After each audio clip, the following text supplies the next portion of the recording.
안녕하세요. 오늘은 9번째 이야기를 들려드릴 시간인데요. 2012년도에 있었던 아르콤 실행사업에 대한 이야기를 말씀을 드리겠습니다. 지난 이야기 때 제가 말씀을 드렸지만 2011년도에 해보면서 좀 여러 가지 시행착오도 있었고, 그 다음에 어떻게 과연 하는 것이 좋을지를 좀 고민하다가 2012년도에는 세 가지에 대한 방향을 잡았는데요.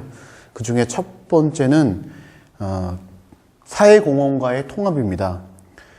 그러니까 그 문화체육관광부가 문화예술을 기업하고 연결시키는 새로운 흐름을 두 가지로 보고 있었는데, 첫 번째는 이제 조직 내 조직원들의 그 학습, 교육, 그쪽이랑 어떻게 연결될 것인가, 아니면 조직 내 환경을 변화시키고 조직 문화를 어떻게 변화시킬 것인가, 그러니까 조직 내부의 이슈에 해당되는 부분을 저희가 기업 창의학습이라 부른다고 말씀을 드렸었는데요. 그러니까 기업 내부의 창의학습 부분을 하는 쪽하고 사회공헌을 기여하는 쪽하고 함께 이제 따로따로 운영을 했었는데, 저희가 생각을 해보니까 이런 생각을 했습니다. 사실 조직원들이 예술을 통해서 역량 개발을 하면 사실 그거는 사회공헌 추진을 위해서 귀한 자원이 될 수 있습니다. 그러니까 예를 들어서 문화예술 역량을 개발한 직원들은 그 역량을 통해서 사회 봉사활동에도 참여할 수 있고요.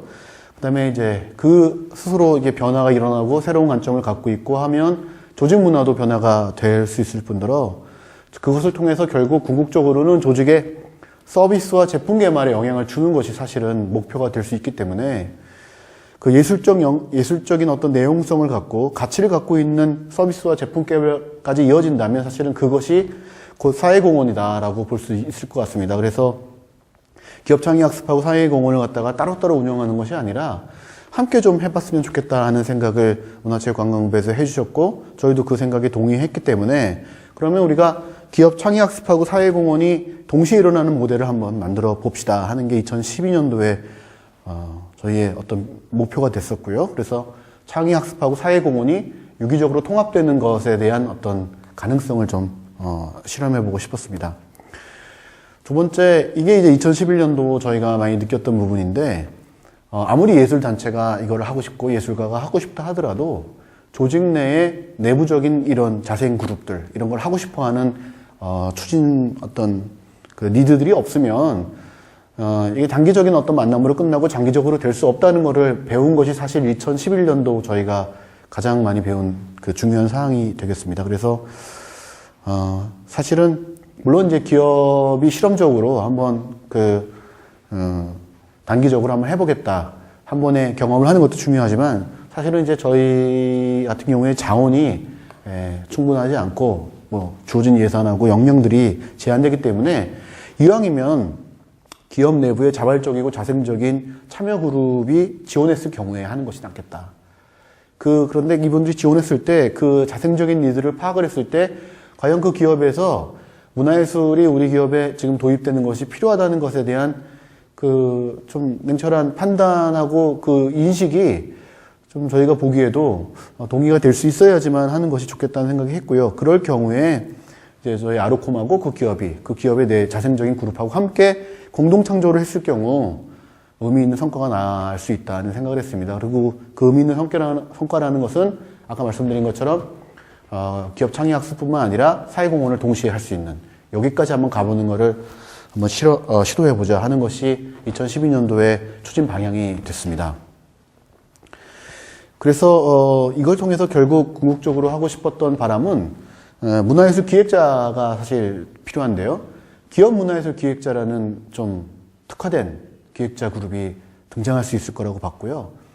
그 문화예술 기획자는 대부분 이제 기존의 문화예술 매개자나 아니면 예술가들이 할 수도 있지만, 사실은 저희가 생각하기에는 기업 내부에서도 그런 문화예술 기획자들이 탄생할 수 있다고 보았습니다. 그래서 그런 분들이 조직 내에서 그런 걸 하고 싶어 하는 사람들이 기존에 있었다면, 이런 분들은 자원이 자기들이 그런 예술가나 아니면 예술적 역량을 다 갖고 있지 못하기 때문에 그런 만남을 필요로 했을 거란 말이죠. 그런 만남을 필요로 했던 그런 요구사항이 있었을 경우 이제 예술가와 단체와의 네트워킹을 지원해 주는 것이 효과적인 전략이 되겠다라는 생각을 했습니다.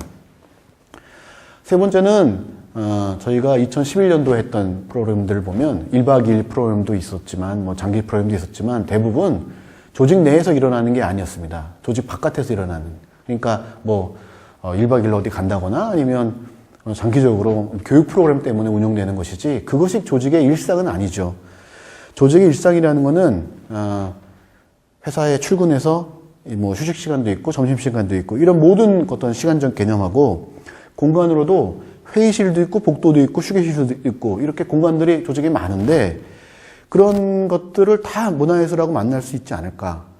출근 시간에 짧은 음악회, 점심시간에 짧은 음악회, 회의실에서도 음악회가 가능하고 예술 프로그램이 가능하고 복도에서도 어떤 전시 활동을 할 수도 있고 그 다음에 조직 내 조직 인사와 마케팅 이렇게 기능적인 부분의 만남에 대해서는 이미 저희가 그 장대철 교수님의 모델을 통해서 많이 경험을 했다는 걸 말씀드렸지만 조직 내에는 연구 개발을 하는 분들이 또 무슨 그 예술가 만나는 그런 모임도 있을 수 있을 뿐더러 동아리 활동도 많습니다. 기존에 동아리 활동과도 예술가가 만나고 이렇게 그 조직의 일상이 있다면 그게 여러 방면의 조직 경영 기능과 공간과 시간과 업무 유형에 따라 가지고 사실 기업이라고 부를 수 있는 개념들은 사실 굉장히 다양한데요.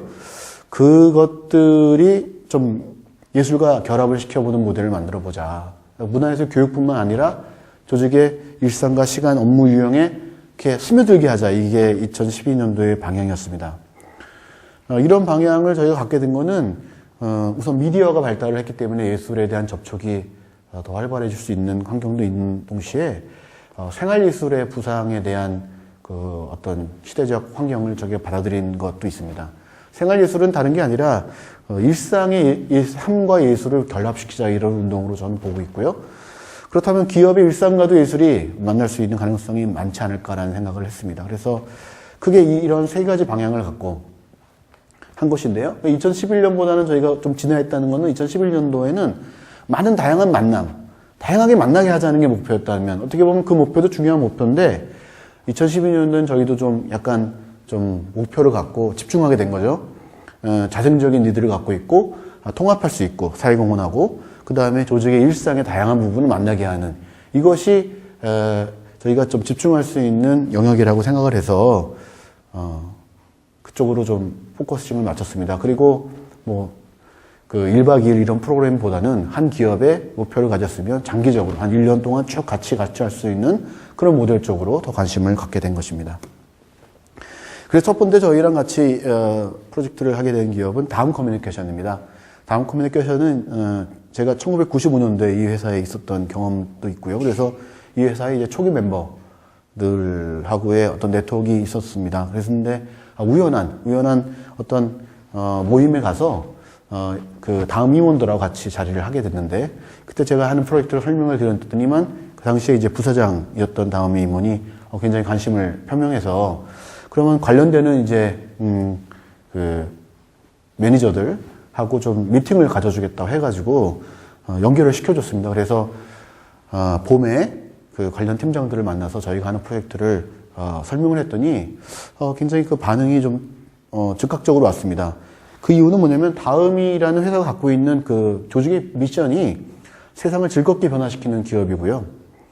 그 다음에 이제 조직의 또 비전은 라이프 온 다음이라는 개념으로 다음의 서비스를 통해서 삶과 예술을 보다 가치 있게 바꾸고 소통시키는 게 이제 회사의 중요한 비전이었던 것이죠. 그러다 보니까 뭔가 지난 그 2011년 동안 제가 연구했던 공간에 대한 연구에서 말씀드렸던 것처럼 지금 기업은 자신들의 공간을 바꾸는 데 굉장히 관심이 많아요. 그래서 다음은 그 테헤란 밸리에서 그 일을 했었는데 그 업무 공간에 대한 어떤 좀 문제의식을 갖고 굉장히 오래전부터 제가 다음 커뮤니케이션에 있었던 그 시기부터 사실은 이 공간에 대한 문제의식이 굉장히 많았던 그래서 자연스럽게 어느 지역에 가서 그러니까 서울이 아닌 지역을 가서 지역에서의 어떤 기업을 하는 것에 대한 비전을 갖고 있었던 걸 제가 잘 알고 있었는데 그러다가 제주도로 2012년도에 본사가 이전되게 됩니다. 물론 그 전에 몇 년에 걸쳐가지고 한 8년에 걸쳐서 그 이전 프로젝트들을 준비를 했지만 2012년도에 아예 본사를 이전시켰고요. 그 다음에 다음 스페이스 닷 원이라고 하는 건축적으로도 굉장히 유명한 공간을 만들어서 정말 우리나라 기업의 사옥 역사에 뭐 길이 남을 그 사옥을 만들었는데요. 그러다 보니까 2014년도에 두 번째 건물을 스페이스2라고 하는 닷2라고 하는 건물을 이제 기획을 할 때 이때 이 조직에서 어떤 아이디어가 있었냐면 게스트하우스를 갖고 공연장을 갖고 공방을 그 안에 넣어서 그러니까 목표는 조직원 스스로가 그러니까 문화적으로 변화된 삶을 체험하고 그거를 갖고 다음에 서비스를 진화시켜서 그 서비스를 통해서 다른 사람들의 삶과 생활을 가치 있게 바꾸자 이런 그 비전을 갖게 된 겁니다. 그래서 사실은 저희가 추구하는 예술 기반 경영에는 참으로 적합한 기업이 아닐 수 없었는데요. 그래서 이 기업하고 이제 함께 했던 일들을 좀 간단히 설명드리면 일단 그 제주도와 한남동에 있는 사옥에서 가능한 일상에 그냥 침투한 겁니다. 색소폰 연주자가 그 카페에서 그 신청곡을 연주해 준다거나 이쪽은 그 기타 동호회가 있습니다. 기타 동호회와 한여종의 기타리스트와 함께 MT를 간다거나 아니면 이게 다 이 로비 공간인데요. 로비 공간에서 뜻밖의 콘서트를 열어준다거나 그 다음에 이제 다음에 하고 있는 여러 가지 행사 중에서 그 컨퍼런스들이 있습니다. 이런 IT 기업들은 그 기업이 갖고 있는 그 핵심적인 지식들을 외부에 공개하는 것들을 굉장히 기꺼이 하고 있는데요. 그 중에 이제 2012년 7월 달에 UX 컨퍼런스라고 다음에서 굉장히 중요한 행사인데요. 여기에 이제 저희가 그러니까 저를 초청해서 제가 예술 기반 경영에 대해서 설명을 하고 UX와 예술이 어떻게 만날 수 있는지. 여기서 UX라는 거는 이제 이런 IT 기업이 갖고 있는 유저 익스피리언스를 얘기하는데 옛날에는 그 사용자 경험이라고 얘기했던 부분들이 좀 더 예술적으로 체험적으로 바뀌어가는 그런 분야에 있어서 비전을 제시했을 때 거기 계신 오디언스들도 그렇고 다음에 조직원들도 상당히 그거에 대한 좀 좋은 반응을 보였던 그래서 특별한 어떤 프로젝트를 한다기보다는 이런 그 일상에 자꾸 들어가서 뭔가 했는데요. 이거를 할 때 어떻게 했냐면 저희가 일방적으로 들어간 게 아니라 다음 내부에 즐거움 연구회라는 동호회를 만들었습니다. 이 프로젝트를 하려는. 그래서 그 일종의 TF팀이죠. 그 팀하고 저희가 함께 이제 프로젝트를 해서 2012년 내내 하여간 뭐 기회가 있을 때마다 들어가가지고 같이 해서, 저도 이제 오랜만에, 저도 1995년도 제가 일했던 과거의 직장이긴 하지만 마치 그 다음 커뮤니케이션의 직원이 다시 된 것처럼 그런 느낌으로 같이 1년 동안 뭔가 하다 보니까 굉장히 뭔가 영감도 많이 얻고 우리나라 기업이 이런 예술 기반 경영으로 가는 것이 방향이 옳구나 하는 생각을 하게 되는 경험도 했고요. 그러다 보니까 2012년 말에 이런 것을 주관하는 문화 전략을 하는 조직이 다음에 공식적으로 만들어집니다. 그래서 그 조직이 또 2013년도에 많은 일을 또 벌였는데 그거는 제가 2013년도의 실행 사업을 설명할 때 다시 설명을 드리겠고요.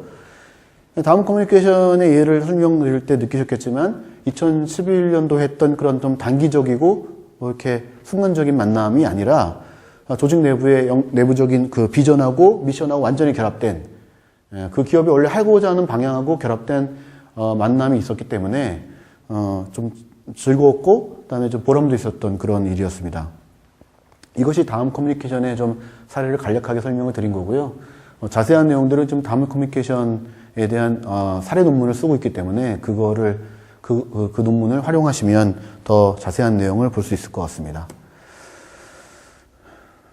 그 다음에 두 번째는 넥슨입니다.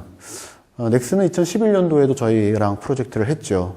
2011년도에 실행 사례에 대한 제가 소개시켜드린 어떤 내용을 보면 다음 아트포럼 앤디라고 해가지고 두 가지 프로그램을 실험적으로 예술가들의 어떤 창작에 대한 과정을 이 게임 회사 직원들이 보면서 어떤 변화를 체험하는 뭐 휴식과 몰입, 새로운 어떤 에너지를 얻는 그런 과정들에 대한 거를 2011년도부터 기획을 해가지고 2012년도 초에 했다는 거를 말씀을 드렸잖아요. 근데 그때쯤 또 넥슨에서 굉장히 그 획기적인 일이 일어났는데요. 그 보도레스 전이라는 걸 합니다. 보도레스 전은